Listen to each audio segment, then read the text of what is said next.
در بنی اسرائیل یک عاشق الله جل جلاله بود.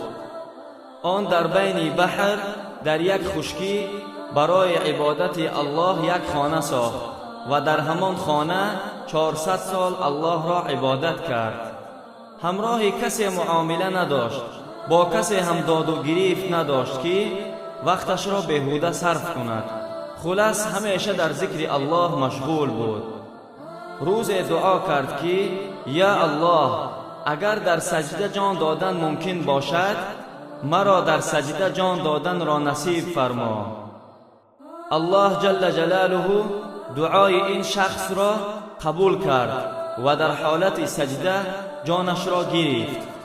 برادران عزیز، در حالت سجده جان دادن به الله یکی از علامتهای خوشبختی است و هر کس را این قسم مرگ میسر نمی شود.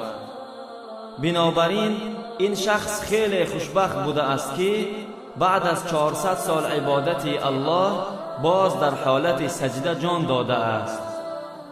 وقتی که فرشته ها عمل این شخص را پیشکش کردن نزد الله جل جلاله، الله رب العزت حکم کرد فرشته ها را که این شخص را به فضل من داخل جنت کنید. این شخص گفت پروردگارا به سبب عملهایم. باز الله گفت به فضل من این شخص را داخل جنت کنید.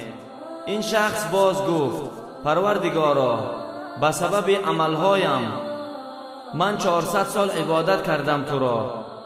وقتی که این شخص دوم بار این سخن را تکرار کرد، الله جل جلاله فرمود به فرشته ها این طور باشد 400 ساله عبادت این شخص را حساب و کتاب کنید در مقابل نعمتهایی که من به این شخص عطا کرده بودم.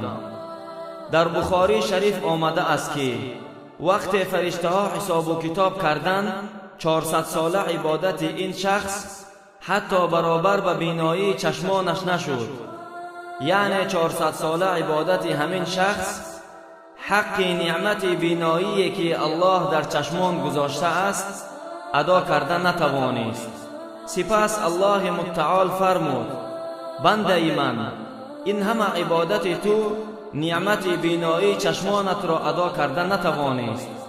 من برای تو بسیار نعمتهای دیگر هم عطا کرده بودم، تو حق آنها را ادا نکرده ای. بنابراین برید این را دوزخ. وقتی که حکم الله جل جلاله شد، فرشته ها این شخص را طرف دوزخ کشیدند. این شخص گریه کرد و گفت یا الله، به فضلت مرا جنت عطا کن.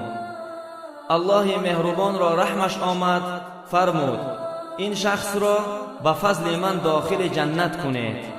الله مهربان همه ما را به فضل و کرمت داخل جنت بگردان. آمین.